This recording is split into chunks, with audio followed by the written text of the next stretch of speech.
নমস্কার বন্ধুরা, recruitment update YouTube চ্যানেলে সকলকে স্বাগত জানিয়ে আজকে 11/2/2021 বিধানসভা ভোট যে 2021-এর বিধানসভা ভোট রয়েছে, সেই ভোটে যে সমস্ত ভোট কর্মীরা দায়িত্ব নেয়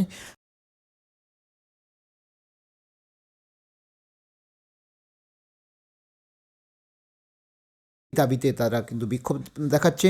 তো সেই বিক্ষোভ সংক্রান্ত একটি গুরুত্বপূর্ণ আপডেট নিয়ে হাজির হলাম। তো আসুন দেখে নিই বিস্তারিত কী রয়েছে। তার আগে বলি, যদি চ্যানেলটা এখন সাবস্ক্রাইব করে না থাকেন প্লিজ সাবস্ক্রাইব করে নেবেন নানা ধরনের লেটেস্ট আপডেট পাওয়ার জন্য, চাকরির খবর পাওয়ার জন্য, শিক্ষা সংক্রান্ত খবর পাওয়ার জন্য। তো 2021 সালে বিধানসভা ভোটের জন্য শিক্ষাকর্মীরা যে দায়িত্ব পালন করেন, তাদের নানা দাবি রয়েছে। সেই দাবি সংক্রান্ত আসুন দেখে নিই ভোট কর্মীদের দাবি সংক্রান্ত কী গুরুত্বপূর্ণ আপডেট। আজ 11/2/2021 পশ্চিম মেদিনীপুর জেলার আজকের খবর এটা।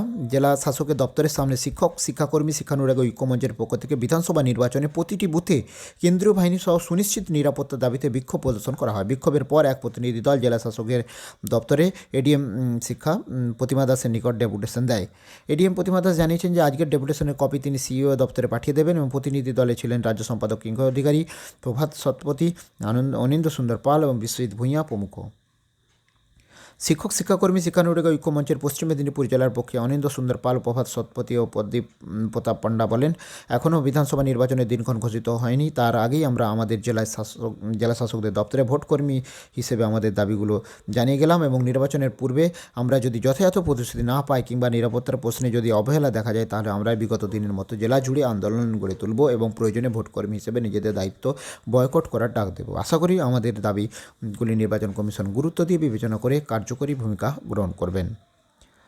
রাজ্য সম্পাদক কিঙ্কর অধিকারী বলেন, রাজ্যের সিইও দপ্তরের পাশাপাশি আমরা প্রতিটি জেলায় জেলা শাসকের দপ্তরে ও ব্লকে ব্লকে ডেপুটেশন কর্মসূচি গ্রহণ করেছি। আমরা বিশেষ কোনো দলের পক্ষে বা বিপক্ষে নয়। আমরা চাই সাংবিধানিক দায়িত্ব ভোটকর্মীরা যেন মাথা উঁচু করে পালন করতে পারে, তা নিশ্চিত করুক নির্বাচন কমিশন। এবং আজকের ডেপুটেশনে যেসব দাবিগুলো তুলে ধরা হয়েছিল, সেগুলির মধ্যে 1 নম্বর হচ্ছে রাজ্যে আসন্ন বিধানসভা নির্বাচনে প্রতিটি বুথে ভোটকর্মীর জন্য সুনিশ্চিত নিরাপত্তার ব্যবস্থা এবং তার লিখিত প্রতিশ্রুতি দিতে হবে।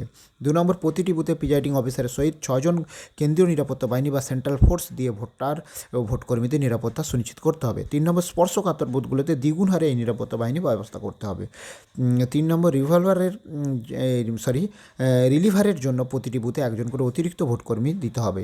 4 নম্বর, ভোটকর্মী হিসেবে দায়িত্ব পালনের পূর্বে সমস্ত ভোটকর্মীর জন্য প্রতিষেধক কোভিড ভ্যাকসিন টিকাকরণ সুনিশ্চিত করতে হবে।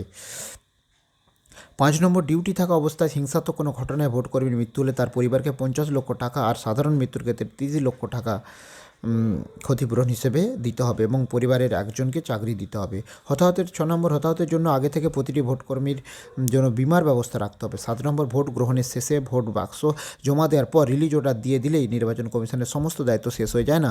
ভোট গ্রহণের জন্য ভোটকর্মীদের বাড়ি থেকে বাইর হওয়ার পর থেকে বাড়ি না ফেরা পর্যন্ত সমস্ত তার জীবনের সমস্ত নিরাপত্তার ভার নির্বাচন কমিশনকে নিতে হবে। এই হচ্ছে সেই কপি দেখতে পাচ্ছেন, সেই ছবি। 8 নম্বর হচ্ছে কোভিড পরিস্থিতিতে ভোটকর্মী ও ভোটারদের সুরক্ষিত রাখার জন্য সমস্ত রকম উপযুক্ত ব্যবস্থা গ্রহণ করতে হবে। 9 নম্বর, প্রতিটি বুথে ভোটকর্মীদের থাকা খাওয়া সঠিকভাবে ভোট গ্রহণ প্রক্রিয়া পরিচালনার উপযুক্ত পরিকাঠামো ব্যবস্থা রাখতে হবে। 10 নম্বর, প্রিজাইডিং অফিসারের অভিযোগের ভিত্তিতে নির্বাচন কমিশনের দায়িত্বপ্রাপ্ত ব্যক্তিদের তৎক্ষণাৎ উপযুক্ত ব্যবস্থা গ্রহণ করতে হবে। 11 নম্বর, ভোটিং মেটেরিয়ালস জমা দেওয়ার পর বাড়ি ফেরার জন্য উপযুক্ত যানবাহন যথেষ্ট পরিমাণে রাখতে হবে। এবং 12 নম্বর, প্রতিবন্ধীদের ভোটকর্মী হিসেবে নিয়োগ করে তাদের হয়রানি বন্ধ করতে হবে। 13 নম্বর, বুথ ভিত্তিক নয়, পোস্টাল ব্যালট বিধানসভা অনুযায়ী একসাথে মিশিয়ে গণনা করতে হবে।